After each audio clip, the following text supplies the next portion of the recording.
नमस्कार दोस्तों, हमारे लेसन स्टडी चैनल के करंट अफेयर सेगमेंट में आपका स्वागत है।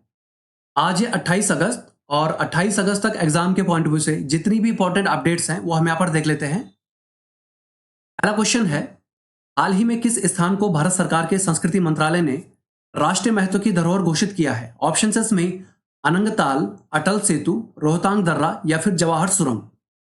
तो इसका करेक्ट आंसर है अनंगताल।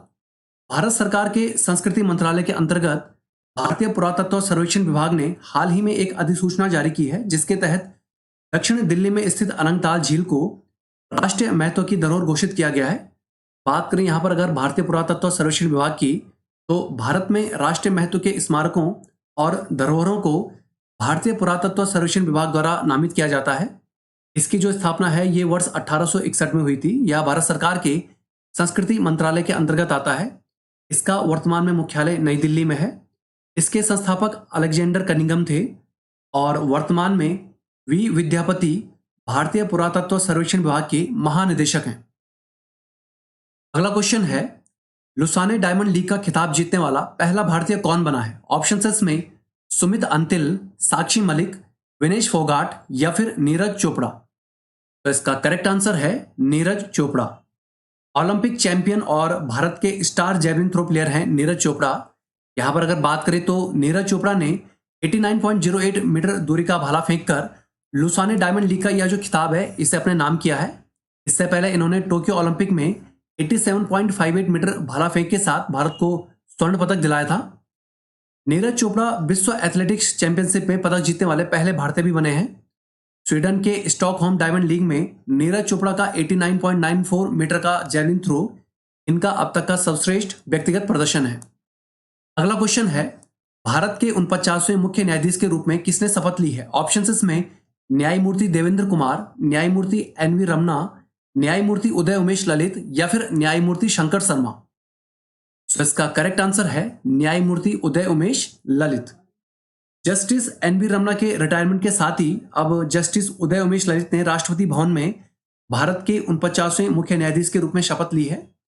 जस्टिस उदय उमेश ललित की बात करें तो इन्होंने अपनी जो वकालत है ये साल 1983 में शुरू की थी और साल 2014 में इन्हें सुप्रीम कोर्ट का जज नियुक्त किया गया था। अब ये जस्टिस एन.वी. रमना की जगह पर भारत के नए मुख्य न्यायाधीश होंगे।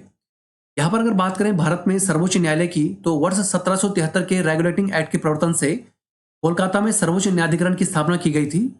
भारतीय संविधान में भाग 5 और अध्याय 6 के तहत सर्वोच्च न्यायालय का प्रावधान किया गया है। अनुच्छेद 124A के तहत भारत का एक सर्वोच्च न्यायालय होगा।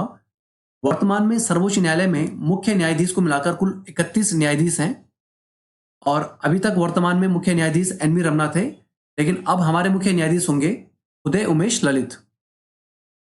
अगला क्वेश्चन है, हाल ही में प्रधानमंत्री नरेंद्र मोदी ने किस नदी के ऊपर पैदल यात्रियों के लिए बने अटल सेतु का उद्घाटन किया है? ऑप्शंस में यमुना नदी, गंगा नदी, साबरमती नदी या फिर कावेरी नदी। सो इसका करेक्ट आंसर है साबरमती नदी। ये जो अटल ब्रिज है ये गुजरात के अहमदाबाद में साबरमती नदी पर बना है, जिसका उद्घाटन हमारे प्रधानमंत्री नरेंद्र मोदी ने किया है। लगभग 300 मीटर लंबाई और 14 मीटर चौड़ाई के इस ब्रिज में एलईडी लाइट्स का इस्तेमाल भी किया गया है। यहाँ पर बात करें अगर हाल ही में प्रधानमंत्री मोदी द्वारा किए गए उद्घाटन की, तो हाल ही में प्रधानमंत्री मोदी द्वारा हरियाणा के फरीदाबाद में अमृता अस्पताल और पंजाब में होमी भाभा कैंसर अस्पताल का उद्घाटन किया गया है। प्रधानमंत्री द्वारा तेलंगाना के रामकुंडम में देश की सबसे बड़ी फ्लोटिंग सोलर परियोजना को देश को समर्पित किया गया है। हाल ही में उत्तर प्रदेश में बुंदेलखंड एक्सप्रेसवे का उद्घाटन प्रधानमंत्री मोदी द्वारा किया गया। अगला क्वेश्चन है, भारतीय सेना अपने किस प्रोजेक्ट के तहत ऊंचे पहाड़ी युद्ध क्षेत्रों में हल्के टैंकों को तैनात करेगी? ऑप्शंस में project Zorawar, project Himshikhar, project Raksha या फिर प्रोजेक्ट डायमंड। तो इसका करेक्ट आंसर है प्रोजेक्ट जोरावर। ये जो प्रोजेक्ट जोरावर है इसके तहत भारतीय सेना द्वारा भारत चीन सीमा के ऊंचाई वाले क्षेत्रों में हल्के युद्ध टैंकों को तैनात किया जाएगा।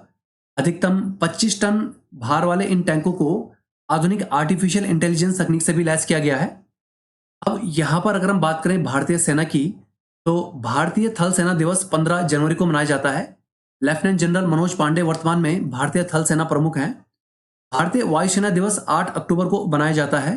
वर्तमान में भारत के air chief marshal VR. Chaudhari हैं। भारतीय नौसेना दिवस 4 दिसंबर को मनाया जाता है। वर्तमान में एडमिरल आर हरि कुमार भारतीय नौसेना प्रमुख हैं। अगला क्वेश्चन है, हाल ही में किस देश ने पूरे विश्व में सबसे कम जन दर का अपना ही रिकॉर्ड तोड़ा है? ऑप्शन है इसमें चीन, इंडोनेशिया, जापान या फिर दक्षिण कोरिया। तो इसका करेक्ट आंसर है दक्षिण कोरिया। साल 2021 के डाटा के अनुसार दक्षिण कोरिया में फर्टिलिटी रेट 0.81 रह गया है, जबकि इससे पहले वहां पर जो फर्टिलिटी रेट था ये 0.84 था। यहां पर बात करें दक्षिण कोरिया की, तो दक्षिण कोरिया की राजधानी सियोल है। यहाँ की आधिकारिक मुद्रा दक्षिण कोरियाई वॉन है। यहाँ की आधिकारिक भाषा कोरियाई भाषा है। इस देश का आधिकारिक नाम रिपब्लिक ऑफ कोरिया है। दक्षिण कोरियाई ध्वज को तागुगु के नाम से जाना जाता है। इसमें बौद्ध और ताओवाद के प्रतीक और दर्शन शामिल हैं। दुनिया की सबसे बड़ी तकनीकी कंपनियों में से एक सैमसंग का मुख्यालय दक्षिण कोरिया की राजधानी सियोल में स्थित है। दक्षिण कोरिया के वर्तमान राष्ट्रपति यूं सुक योल हैं। अगला क्वेश्चन है, हाल ही में किस भारतीय राज्य को 119 सालों के बाद दूसरा रेलवे स्टेशन मिला है? ऑप्शन में मिजोरम, नागालैंड, मणिपुर या फिर मेघालय। सो इसका करेक्ट आंसर है नागालैंड। यह जो रेलवे स्टेशन है ये नागालैंड के शोकुवी से ऑपरेट होगा। इससे पहले राज्य का जो एकमात्र रेलवे स्टेशन है दीमापुर रेलवे स्टेशन, ये वर्ष 1903 में शुरू हुआ था। अब यहाँ पर अगर हम बात करें नागालैंड की, तो नागालैंड की राजधानी कोहिमा है। यहाँ की राजभाषा अंग्रेजी है। वर्ष 1957 में नागालैंड को केंद्र शासित प्रदेश का दर्जा मिला था। नागालैंड राज्य का गठन 1 दिसंबर 1963 को भारत के 16वें राज्य के रूप में हुआ था। नागा जनजाति की अधिकता के कारण इस राज्य का जो नाम है ये नागालैंड पड़ा। नागालैंड का प्रमुख त्योहार हॉर्नबिल है। इस राज्य के वर्तमान मुख्यमंत्री नेफ्यू रियो हैं।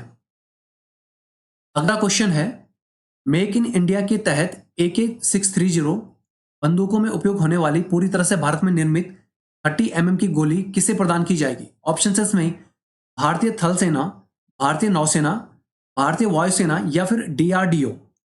तो इसका करेक्ट आंसर है भारतीय नौसेना। ये भारत सरकार का जो मेक इन इंडिया कार्यक्रम है, इसे रक्षा क्षेत्र में इस डील की वजह से एक मेजर बूस्ट मिलने की संभावना है। यहां पर अगर हम बात करें मेक इन इंडिया कार्यक्रम की, तो इसका प्रमुख उद्देश्य देश में मैन्युफैक्चरिंग को बढ़ावा देना है। प्रधानमंत्री नरेंद्र मोदी ने 25 सितंबर 2014 को मेक इन इंडिया कार्यक्रम की शुरुआत की थी। मेक इन इंडिया कार्यक्रम के 4 मुख्य स्तंभ हैं। इसमें नई प्रक्रिया, नई अवसंरचना, नए क्षेत्र और नई सोच शामिल है। मेक इन इंडिया पहल में अर्थव्यवस्था के 25 प्रमुख क्षेत्रों पर ध्यान केंद्रित किया गया है। अब कुछ इंपॉर्टेंट वन लाइनर्स की अगर बात करें, तो लिंथोई चनम्बम अंडर 18 विश्व जूडो चैंपियनशिप में पदक जीतने वाली पहली भारतीय खिलाड़ी बन गई हैं। हाल ही में भारत सरकार के संस्कृति मंत्रालय ने दक्षिण दिल्ली स्थित अनंत ताल झील को राष्ट्रीय महत्व की धरोहर घोषित किया है। भारत में प्रो कबड्डी लीग का नया संस्करण 7 अक्टूबर से बेंगलोर, पुणे और हैदराबाद में खेला जाएगा। Neeraj Chopra Lausanne diamond league का खिताब जीतने वाले पहले भारतीय खिलाड़ी बने हैं। सौरभ गांगुली ड्रीम सेडगो के पहले ब्रांड एम्बेसडर बने हैं।